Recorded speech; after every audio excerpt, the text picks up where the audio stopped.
నేను ఇంత దూరం వచ్చి చెట్టు మీద కూర్చున్నాను. 100 యోజనముల సముద్రాన్ని గడచి లంకాపట్టణంలో ప్రవేశించాలి అంటే అది సాధ్యం కాదు అని దక్షిణ దిక్కుకొచ్చినటువంటి కొన్ని వేల వానరములు దాటలేక ఉత్తర తీరంలో ఉండిపోయాయి. నన్ను నమ్మి వాళ్ళు పంపించారు. ఇప్పుడు నేను వెళ్ళి చెప్పేటటువంటి శుభవార్తను బట్టి ఆ వానరుల యొక్క బ్రతుకు నిర్ణయింపబడి ఉంది. ఇంత దూరం వచ్చి నేను సీతమ్మ దర్శనం చేశాను. ఇంత దూరము వచ్చి సీతమ్మ దర్శనం చేసిన వాణ్ణి ఆవిడ ఉరిపోసుకుంటున్నప్పుడు మాట్లాడకుండా ఊరుకుని సీతమ్మని దర్శించాను. కానీ ఆవిడ ఉరిపోసుకుందని నేను వెనక్కి వెళ్ళి చెప్తే రాముడు బతకడు, లక్ష్మణుడు బతకడు, భరతశత్రుఘ్నులు బతకరు, కౌసల్య, సుమిత్ర, కైకేయి, సుగ్రీవుడు, ఇక్ష్వాకు వంశం, వానర వంశం 2 నశిస్తాయి. కాబట్టి ఇప్పుడు నేను మాట్లాడకుండా ఉండకూడదు. నేను ఈవిడికి ఉపశాంతి కల్పించాలి, మాట్లాడాలి. ఒకవేళ నేను మాట్లాడదామంటే సంస్కృతంలో బ్రాహ్మణుళ్ళా మాట్లాడితే ఒక వానరమేమి సంస్కృతంలో మాట్లాడటమేమి అని అనుమానపడుతుంది. సామాన్యమైన మనుష్య భాషలో మాట్లాడదామంటే ఇక్కడ ఉండేటటువంటి మిగిలిన ఆ రాక్షసీ స్త్రీలు వింటారు. విన్న తరువాత ఒక కోతి మనుష్య భాషలో ఎలా మాట్లాడుతోంది అని అనుమానం వచ్చి నేను సీతమ్మ వంక చూస్తున్నానని సీతమ్మ నా వంక చూస్తోందని వాళ్ళు అనుమానపడి నన్ను పట్టుకోవడానికి ప్రయత్నిస్తారు.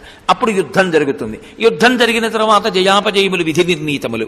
నేను సముద్రాన్ని దాటవచ్చు, దాటలేకపోవచ్చు. నేను తిరిగి వెళ్ళవచ్చు, వెళ్ళలేకపోవచ్చు.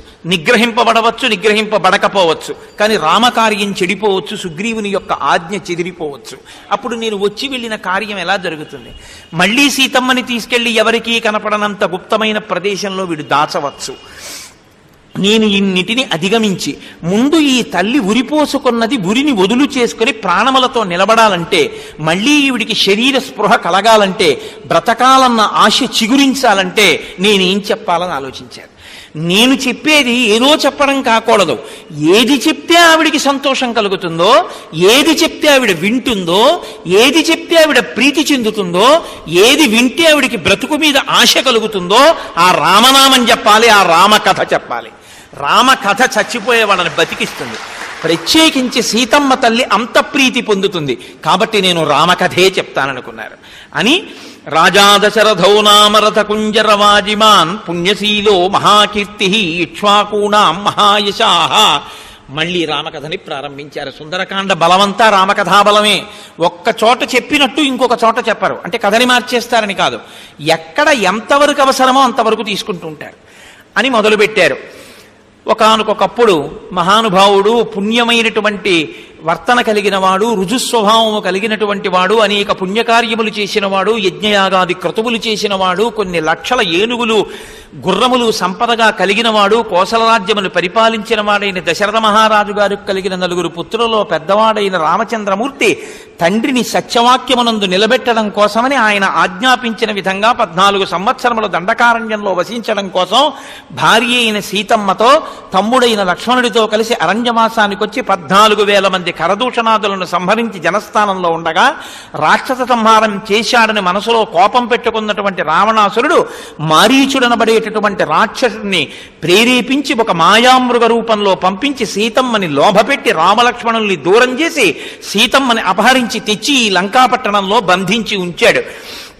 ఆ తల్లిని అన్వేషించడానికి సుగ్రీవుడు అన్ని దిక్కులకి వానరులను పంపగా దక్షిణ దిక్కునకి అంగదుని నాయకత్వంలో వచ్చిన కొన్ని వేల వానరులు సముద్రాన్ని దాటలేక ఉత్తర దిక్కున ఉండిపోతే నేను 100 యోజనముల సముద్రమును గడచి ఈవలి ఒడ్డుకు వచ్చి దక్షిణ దిక్కున ఈ లంకాపట్టణంలో శింశుపావృక్షం మీద కూర్చుని ఈ చెట్టు కింద కూర్చున్న సీతమ్మ ఎటువంటి అలంకారంతో, ఎటువంటి కాంతితో, ఎటువంటి నగలతో, ఎటువంటి ప్రభావంతో ఉంటుందని రామచంద్రమూర్తి చేత నాకు చెప్పబడిందో, యథారూపాం యథావర్ణాం యథా లక్ష్మీంచ నిశ్చితాం అశ్రౌషం రాఘవస్యాహం సేయమాసాదితామయా, అటువంటి సీతమ్మ నా చేత చూడబడినది అని ఆగిపోయారు. ఇది తల్లికి తెలుసున్న కథే. కానీ అటువంటి సీతమ్మ నా చేత చూడబడినది అనేటప్పటికీ ఆవిడకి ఒక్కసారి జీవితం మీద ఆశ కలిగింది. ఆ తల్లి వెంటనే ఆనందపడిపోయి నిశమ్య సీతావచనం కపేశ్చ దిశశ్చ సర్వాః ప్రదిశశ్చ వీక్ష్య స్వయం ప్రహర్షం పరమం జగామ సర్వాత్మనా రామమనుస్మరంతి. ఆవిడ వెంటనే రామచంద్రమూర్తిని మనసులో తలుచుకుని పరమానంద భరితురాలైపోయింది. 10 నెలల తర్వాత రామకథ వినపడింది. 10 నెలల తర్వాత రామచంద్రమూర్తి యొక్క నామం వినపడింది. ఎవడు రాయి మహానుభావుడు రామచంద్రమూర్తి కథ చెప్పినవాడు అని అన్ని దిక్కులకి పరికించి చూసింది. ఒక్కసారి ఆవిడ 4 దిక్కులకి చూసి, కింద చూసి, పైకి చూసింది. సాతిర్యగూర్త్యంచ తథాప్యధస్తాత్ నిరీక్షమాణా తమచింత్య బుద్ధిం దదర్శ పింగాధిపతే రమాత్యం వాతాత్మజం సూర్యమివోదయస్తం. ఉదయాద్రి మీద వెలిగేటటువంటి బాలభానుడు ఎలా ఉంటాడో అటువంటి ప్రకాశంతో మహాబుద్ధిశాలి సుగ్రీవుని సచివుడు, బంగారు కన్నులతో మెరిసిపోతున్నవాడు, పిల్లి పిల్లంత ఉన్నవాడు. తతశాకాంతరే లీనం దృష్ట్వా చలితమానస వేష్టితార్జున వస్త్రం తం విద్యుత్ సంఘాత పింగళం.